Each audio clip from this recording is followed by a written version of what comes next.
You've been scrolling through endless specs and best-of lists because you just want a home theater that actually works for the movies you watch, the games you play, and the music you stream. Something reliable, easy to live with, and worth the money, not just a shiny box with a long feature list. The biggest fear is ending up with a soundbar that sounds good in the showroom but turns your living room into a confusing mess of cables, missed dialogue, and underwhelming bass. Link is in the description if you want to check the product details on Amazon. When I started looking at premium soundbars, I kept running into the same two questions. Will this really give me the kind of immersive feel I get from a full 5.1.2 speaker system, and do I need to become an audio engineer just to get decent sound? The Klipsch Flexus Core 300 tries to answer both. It's marketed as the world's first soundbar with Dirac live room correction, paired with Dolby Atmos and powered by Onkyo. That combination sounds impressive, but the real test is how it behaves once you actually plug it in, place the rear modules, and fire up a Netflix movie. First off, the setup is more involved than your average all-in-one bar, but it's not a full-blown receiver installation either. You have the main 54-inch bar, a wireless subwoofer, and two detachable rear modules that snap onto the bar to create the height and surround channels.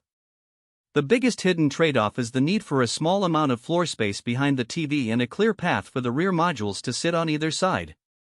If your couch is glued to the wall or you have a TV stand that blocks the sidewalls, you'll have to rearrange a bit.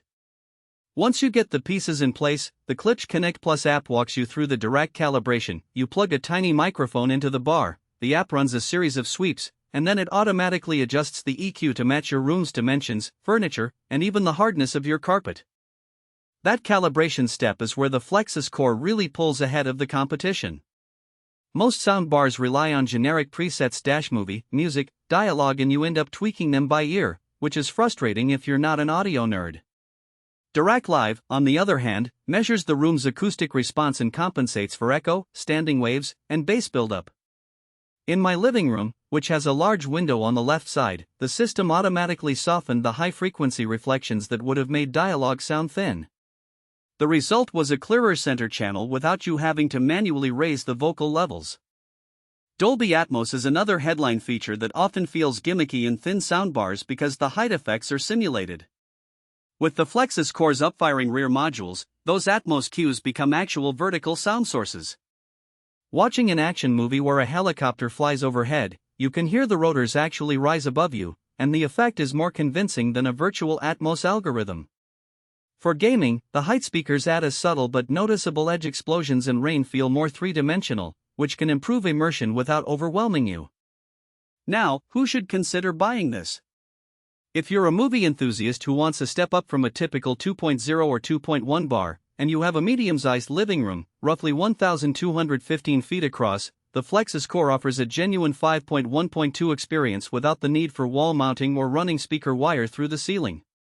The Onkyo amplification gives the subwoofer clean, punchy low end, so action scenes have that satisfying rumble without the sub just booming the whole room. If you already own a smart TV and use streaming services a lot, the app integration means you can control volume, toggle Atmos on or off, and even set a night mode that tames the highs for late-night viewing all from your phone. On the flip side, if you're on a tight budget, the Flexus Core's price places it firmly in the premium tier. There are cheaper bars that deliver decent surround sound via virtual processing, and they'll be easier to set up if you don't want to deal with a separate sub and rear speakers. Likewise, if you live in a very small apartment where the ceiling is low and there isn't room for the upfiring modules to work properly, you might not reap the full benefits of Atmos. In that scenario, a compact 2.1 bar with a strong bass driver could be more practical. Practical strengths are easy to spot once